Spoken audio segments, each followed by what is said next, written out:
avec cet Estonien qui est déjà dans le portillon de départ. Et ça y est, qui prend le départ tout de suite de ce sprint masculin. Donc première course individuelle de ces championnats du monde. Emilien, sur son tir debout, il y a la possibilité pour les Français. Il allait plus vite que Ponsiluoma dans le dernier tour, Quentin. Oui, oui, oui! Cette fois, elles sont toutes dedans pour Emilien Jacquelin, 9 sur 10 aujourd'hui. On va surveiller sa sortie du pas de tir, le temps de passer devant toutes ses cibles et d'aller chercher, voilà, ce cône d'intermédiaire de sortie du pas de tir. Emilien Jacquelin, où va-t-il se placer? Est-ce qu'il va être devant sur la Laigred? On a vu Quentin Fillon-Maillet sur la ligne d'arrivée passer devant le Norvégien. 7 secondes sur Ponsiluoma. Et mais c'est lui le plus rapide. Allez, il faut s'arracher. Emilien, ça ne le fera pas, vous le voyez, pour la victoire. Par contre, ça peut largement le faire pour la deuxième place. J'ai l'impression qu'il est devant Johannes. Et en même temps, il y a Edouard Latipov qui va tirer pour le titre. Et ce chrono, toujours que l'on surveille, donc de Johannes Bessé, 22 secondes. Oui, il sera bien devant. Troisième, un autre Français sur le pas de tir. Cette fois, il s'agit de Simon Détieux avec ce dossard 62. Quatrième Français engagé dans cette start list, Simon. Et qui commence de la meilleure des façons. Super, super ça, la part de Simon qui va être bien dans le coup. Tout de suite, nous, on va s'intéresser à un Français, voilà, que vous retrouvez sur ce pas de tir. Il y a la possibilité pour Simon de faire une très très belle course, mais il faut aller chercher ce 10 sur 10.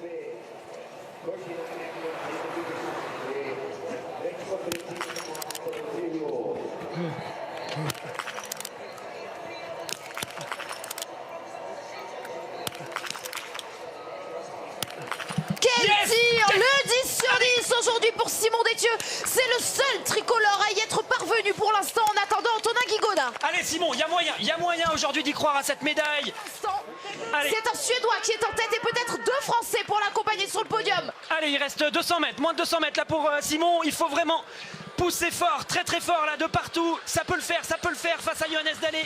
Il lui reste désormais 22 secondes pour couper la ligne d'arrivée et être troisième. Oui, ça va le faire, je pense, pour Simon. Allez, on repousse. Allez, Simon Détieux jusqu'au bout. Chaque seconde va compter, chaque mètre, chaque centimètre. Il est là. Oui. Simon Détieux, il va aller chercher la deuxième place. Simon Détieux, deuxième. Emilien Jacquelin, troisième sur des championnats du monde.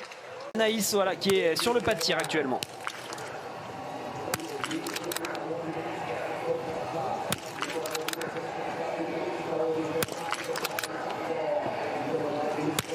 C'est impeccable. Cette entrée en matière pour Anaïs Chevalier-Boucher. Elle a plus de 12 secondes pour sortir de ce pas de tir.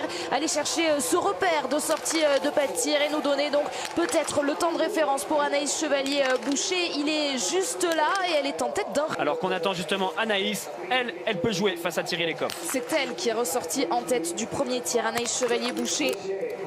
Vous le voyez, elle en avance, hein. Elle a 7 secondes,4 d'avance sur la Norvégienne.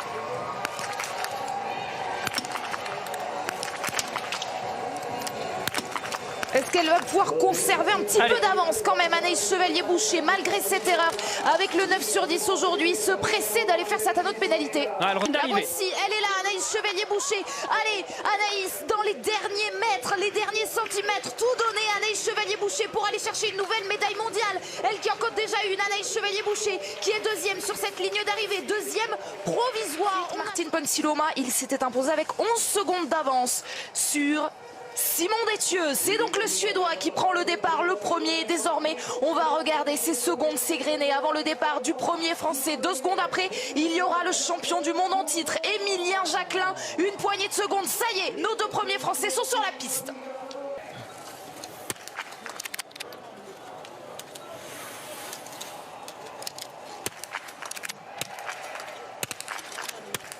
Deux tours à parcourir pour Martin Ponsiluoma qui là va laisser sans doute du monde lui passer devant, qui pour ressortir en premier. Emilien Jacquelin réalise le plein, tout comme Sturla Laigred, ils sont les plus rapides. Simon Détieux réussit aussi le 5 sur 5.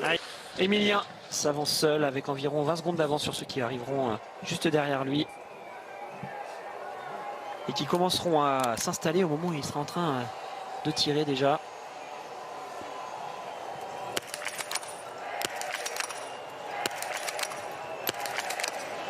C'est Lucky Luke. Non, ce n'est pas Lucky Luke, ce n'est pas Dorothée Avireur, c'est Emilien Jacquelin qui réalise le plein avec un tir d'une rapidité, d'une précision. Il est encore toujours en tête de cette poursuite. Il est là,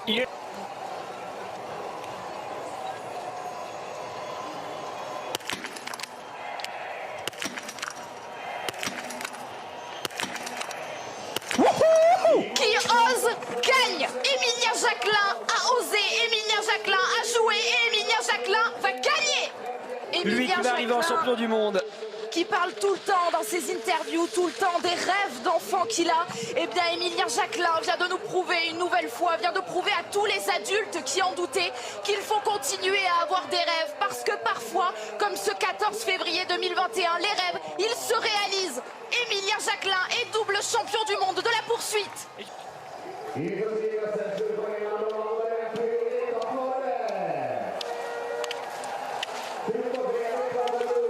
Thierry Lecoff s'était lancé et désormais, ça y est, c'est au tour d'Anaïs Chevalier-Boucher, première des 4 Françaises engagées aujourd'hui et meilleure chance tricolore. Souffle en gros de la droite vers la gauche.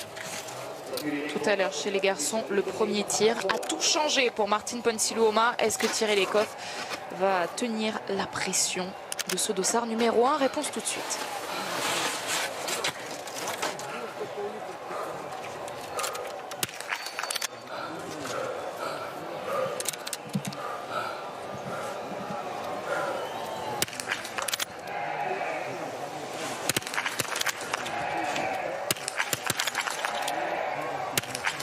Elle va devoir aller sur la note pénalité, la Norvégienne qui s'est installée la première sur le pas de tir. Est-ce que ça va réussir à Anaïs Chevalier-Boucher puisque Anna Sola, oui, doit rester sur le pas de tir et c'est donc une Française qui va prendre la tête de cette course dès le premier tir. Concentré, peu importe le résultat de Thierry Lecoff.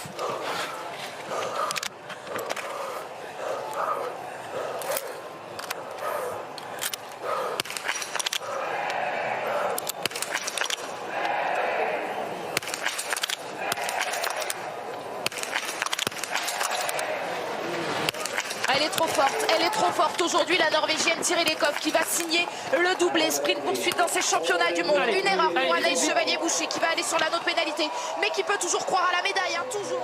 Oui, bravo, bravo, une course bien gérée, bien maîtrisée. Elle s'est fait peur sur certains tirs, mais globalement, elle n'a pas eu de gros passages à vide. Bravo à l'Autrichienne qui arrive déjà sur cette ligne d'arrivée. Elle a été forte, Lisa Theresa Hauser, un petit coup d'œil derrière. Non, il n'y a personne. Elle peut lever les bras. Ce sera donc une médaille d'argent pour Lisa Theresa Hauser. Mais nous, ce qui nous intéresse, c'est ce qui va se passer derrière. L'arrivée d'Anaïs Chevalier-Boucher. Elle non plus n'a personne à ses trousses. Et c'est donc une nouvelle médaille pour l'équipe de France. C'est le bronze aujourd'hui pour Anaïs Chevalier-Boucher. Allez, c'est Lucas Hofer pour l'instant qui est en tête. Attention, Johannes est en train de passer à côté. Antonin commence son tir, tout comme Simon Eder. Finalement, il y aura une pioche pour l'Italien. C'est Antonin qui peut être en tête désormais. Oui, allez, il faut la mettre cette dernière balle. Yes! Ah oui, Antonin Guigona qui va pouvoir ressortir avec Lucas Hofer. Est-ce qu'il y aura un autre pénalité pour Johannes Bö? On tremble pour la Norvège. Lucas Hofer à l'image, juste derrière. Il y a l'équipe de France avec Antonin Guigona. C'est un tir debout. Les filles sont déjà là, prêtes à le recevoir, ce relais.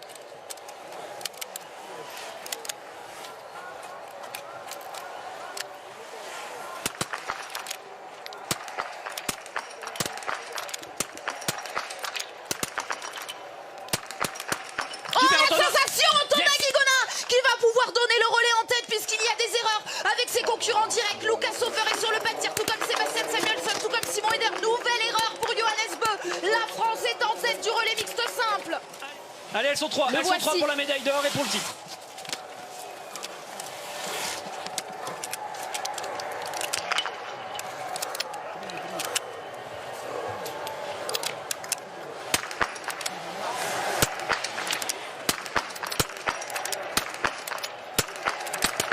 C'est Dorothée Avireur qui risque de la mettre cette dernière balle.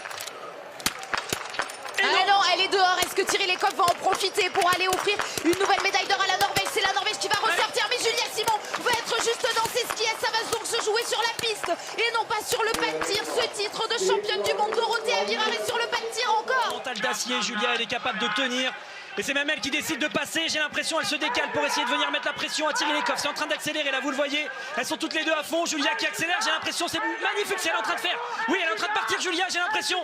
Elle est en train de nous refaire les mêmes coups qu'elle nous fait déjà sur les Mastart et qu'elle nous dit tout le temps le corps humain est capable de choses extraordinaires. Elle nous le prouve une nouvelle fois. L'équipe de France qui est en tête. Allez, Julia Simon juste avant cette descente où elle a fait tant de différence depuis le début de la course. Regardez, allez, elle est on passe devant. le virage, allez, et on reste devant. Elle est devant, Julia Simon, elle est devant Thierry Lekhoff. La Norvégienne est pour l'instant deuxième. La France est pour l'instant première pour aller chercher un titre. Julia Simon pour la toute première médaille mondiale de sa carrière. Est-ce qu'elle sera en or ce dernier virage? Et on arrive dans le stade. C'est maintenant qu'il faut pousser vraiment tout de suite, la reprendre de la vitesse pour pas que Thierry Lekhoff puisse se mettre à l'aspiration. Oui, elle est devant, elle va aller chercher ce titre. Allez, allez.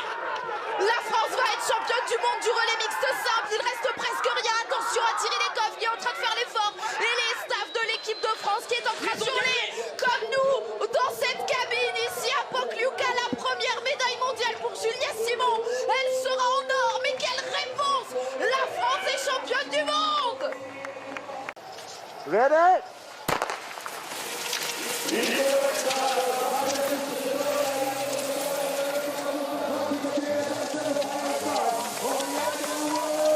Une quarantaine de minutes de bonheur à savourer. Lui, il est encore capable de jouer la médaille, mais pour l'instant, Leigrid est quand même au-dessus du lot. Alors Fak le tient encore. On verra ce qui va se passer sur la piste, mais il nous fait sensation, le Norvégien. Allez, l'occasion pour Quentin Fillon-Maillet de se replacer, lui qui vient de réaliser le sans faute, tout comme Tariebeu. Ils vont donc être à quelques secondes à la sortie de ce pas de tir. C'est d'abord Athlète qui est actuellement en train de tirer pour aller chercher un 5 sur 5 pour venir mettre la pression sur le Norvégien. Non, c'est lui qui risque bien d'être champion du monde. Il va ressortir avec pas mal d'avance car il y a des erreurs, mais le podium est ouvert pour Quentin.